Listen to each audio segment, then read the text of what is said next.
Hello and welcome to episode number 2 of my book diary, where I'm going to be kind of documenting the process of me trying to write my first novel. This one's going to be a little bit more directed and hopefully a bit shorter than the last episode. I have a specific thing that I'm talking about, which is probably how most of these are going to go in the future. The first one was kind of just a general explaining of kind of everything to start with. I'm going to try and begin the episodes by giving you a quick update on the progress of the actual book, so you know where I am during the process. Basically, I have now written 12 chapters, woohoo, which is pretty good going. Of course, like, they're going to have a lot of changes and a lot added to them and a lot taken away. But I'm probably approaching halfway through the book. And I think I've got to this point quite quick. But I did spend a lot of time kind of planning it all before I started writing. And when I finish, when I get to the end chapter and say the end, there's going to be a lot of work going back through it all. We're also starting progress on the illustrations. We have the first few bits of concept art done for that. So we kind of pretty much know what art style we're going for. We haven't worked out all of the characters yet. So we still need to do that. But yep, that front is looking good as well. So yeah, that's where I am in the book. But what I wanted to talk about today is kind of the overall concept. I don't really want to talk too much about specific themes in terms of the story. I probably won't ever talk about that until you read the book, because that's kind of a nice thing to kind of find out and discern, and it can almost be different for different people as well. But I kind of wanted to talk about an idea with the book. So there's going to be no spoilers for the actual narrative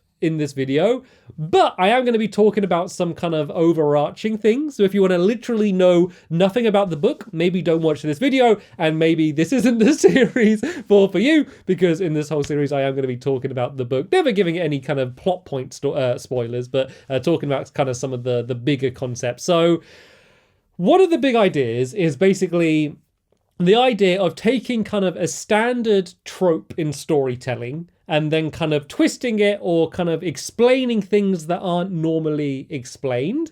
And kind of that is ultimately what the story is. So one of the good examples I could think to come up with is, imagine there's a Disney cartoon and it's Mickey Mouse and he's driving down in his car and he smashes into the tree and he flies out the car and hits the tree, and that's it. It's a short cartoon. It's like 5 seconds long, and that's all it is. And it's kind of just one visual gag, and that's all that happens. And you'll watch that, and you won't for one moment think about like, oh, how's a mouse driving a car? How can this mouse talk? Where did Mickey Mouse get the car from? Did he buy the car? Does he have money? Is money a thing that exists in that world? Who built the car? Is the car insured? Does that matter? Like, what happened after? Was he hurt? Did he recover? Like, these are all questions that you don't care about, because they just aren't necessary. Like, as a viewer, we accept, that this is just kind of one silly cartoon. It's just there to entertain us. And the storytellers don't bother explaining this stuff because it doesn't improve the story and it doesn't make it funnier. So it's, that information isn't needed to be there. So the way I could explain my story is, basically, imagine I tried to write a book about that cartoon, but I did explain how is there a mouse that wears clothes and can walk around and is friends with other animals that can walk around and talk, and where did he get the car and who made the car, and I explain all of those like details, but that becomes what the story is. So the story of Mickey Mouse driving into the car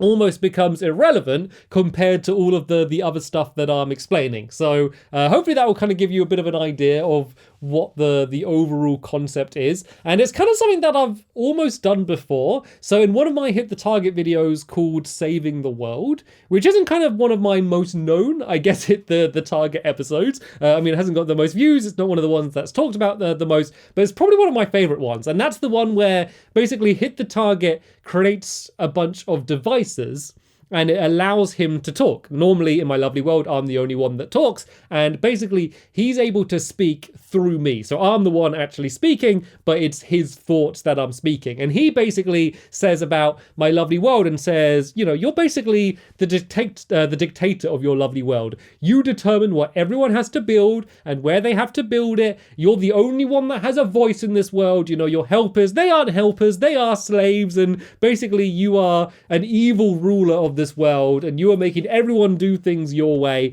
and I want to take over the world because I want to change that, and I am essentially saving the world, and I want it to be free. And the episode is called Saving the World, and you assume it's Stampy saving the world, but it's hit the target saying that he wants to save the world from me because I'm actually the villain. And in my lovely world, I'm not the villain, but a lot of the stuff that he says, you can think, well, that's kind of true. Like, and so many of the comments were, wait a minute, yeah, what Hit the Target is saying actually makes sense. And I think that is a good thing, a good trait for a villain anyway, to kind of understand where they're coming from. But a lot of the people were saying that I just never thought about that, because of what I said about no one's ever thought about where Mickey Mouse got their car from. Well, most people wouldn't have. In the same way, no one's thought about, the way that my lovely world is. And so that's kind of an example of a time that I've done it before, and I'm now just kind of doing it in a much bigger way. So that was one of the first big general ideas that I've had, and you can kind of keep going down that rabbit hole and going deeper and deeper and deeper, and it keeps giving you more interesting concepts to play with. And there's so much stuff, especially in the beginning of the book.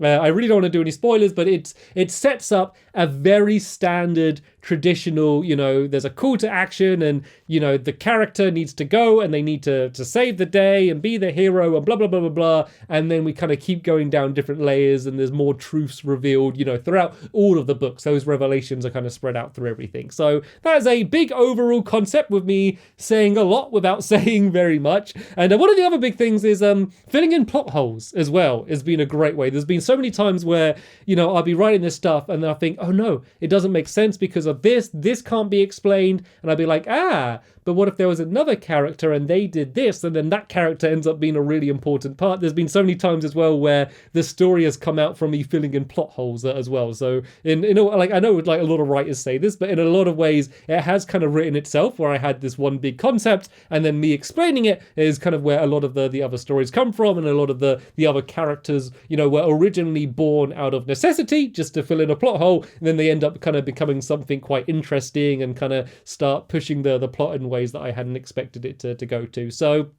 yeah, if that sounds interesting, that is kind of the general idea for what I'm going for. As with the last episode, I spent a lot of time replying to comments and stuff. Like, I don't have a release date. I have no idea when it's going to be coming out. I'm not going to be explaining any more about specific characters or the world or anything at this point. I'm going to save that for a later date, so I can't answer any questions about that. But any other questions or just general topics that you have, leave them as a comment, and maybe you can reply to each other, and I can reply to some as well, and we can have a discussion, which is one of the great things about YouTube. But yeah, that's going to be the end of this episode here. There'll be another one at some point in the future. But for now, thanks for watching, and I will see you all later. Bye!